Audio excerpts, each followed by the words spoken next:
En réalité, la quantité de gaz russe qui circulera à nouveau en Europe ces prochains mois ne dépend que de l'évolution des relations entre l'Ouest et Moscou, et il n'y a toujours aucune issue en vue. Alors en l'état actuel des choses, la prudence invite à multiplier les sources d'énergie, bois, électricité, gaz ou renouvelables, stockez quelques paquets de piles pour alimenter des lampes torches et faites-vous plaisir avec des bougies. Prenez les devants si vous le pouvez et n'attendez rien du gouvernement. Malgré les propos rassurants d'Emmanuel Macron lors de son discours de présentation du plan de relance nucléaire le 10 février dernier, il se peut que certaines régions doivent affronter des coupures ou des rationnements.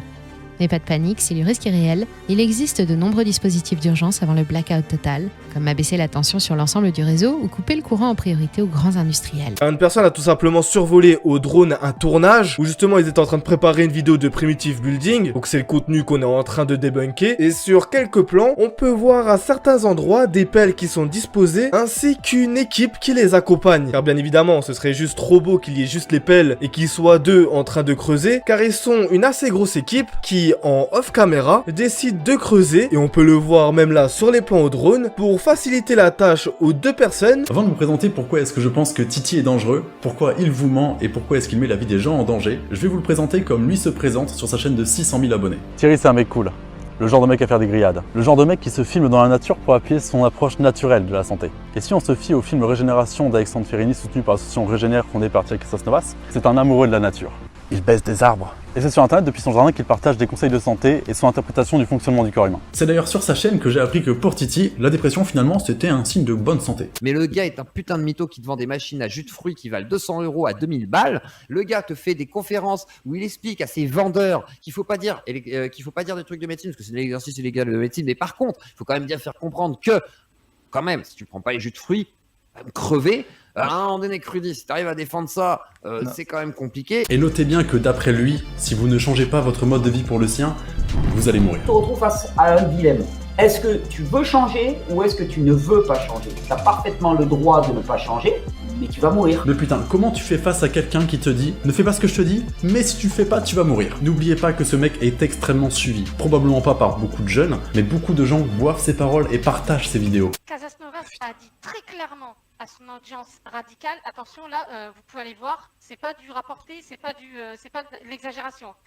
Ton bras va repousser. Ta gamine qui doit faire une transplantation de moelle osseuse pour guérir la leucémie, ne fait pas la transplantation. Ouais, mais là encore une fois, Il a dit... Une fois quoi? Il a peut-être provoqué la mort de gamins. Il a dit à des mecs qui ont un cancer d'arrêter leur traitement. Il a dit à un mec qui est désespéré que son bras allait repousser. J'ai dû subir une amputation de mon bras gauche, ok? Ok, le mec a perdu un bras. Je pense qu'on a atteint la limite. Ça, on le sait très bien. À l'heure actuelle, on peut pas faire repousser un bras. C'est hors de portée. Ok. La méthode de Thierry, elle s'étend pas à la régénération des membres. Il oserait pas taper dans l'espoir des gens de retrouver leurs membres. Alors, est-ce qu'elle s'étend jusqu'à la possible régénération de nos membres? Évidemment. Évidemment, oui. Oh. Ok, donc on se sert maintenant du désespoir des gens qui ont perdu un membre. On touche le fond. On ne peut pas savoir si on meurt plus ou moins à l'intérieur ou à l'extérieur du système ou hors du système médical français. C'est tout. Bien sûr que si. Non. Alors prouve-le. Prouve-le qu'on rigole. Tu peux pas le prouver. C'est impossible. C'est à toi de prouver ce que tu dis. Non, alors déjà, moi, je l'ai prouvé, je voulais donner un exemple. Mais déjà, allez voir ma vidéo parce que c'est mieux expliqué dans ma vidéo. Voilà. Non, mais en fait, je vais te dire un truc. On est d'accord que il faudrait juste compter les morts. Non. Ta gueule! Combien de temps avant qu'une de ces personnes, peut-être diabétique de type 1, arrête l'insuline? Combien de temps avant que quelqu'un essaie de faire une cure de soleil avant de traiter un cancer qui doit être traité au plus tôt? Et combien de morts faudra-t-il pour alerter et changer la situation? Les gens qui meurent pour ce genre de raisons, et il y en a, c'est très peu documenté parce qu'ils meurent dans leur coin et qu'il s'agit d'un choix personnel. Sauf que c'est un choix qui n'est pas informé. Thierry leur ment et il le sait. Les solutions proposées sont simplistes par rapport au problème. Thierry n'est ni, comme il le prétend, un messager de Dieu, ni un vulgarisateur de la santé. Thierry n'est personne. Il faut que ça cesse.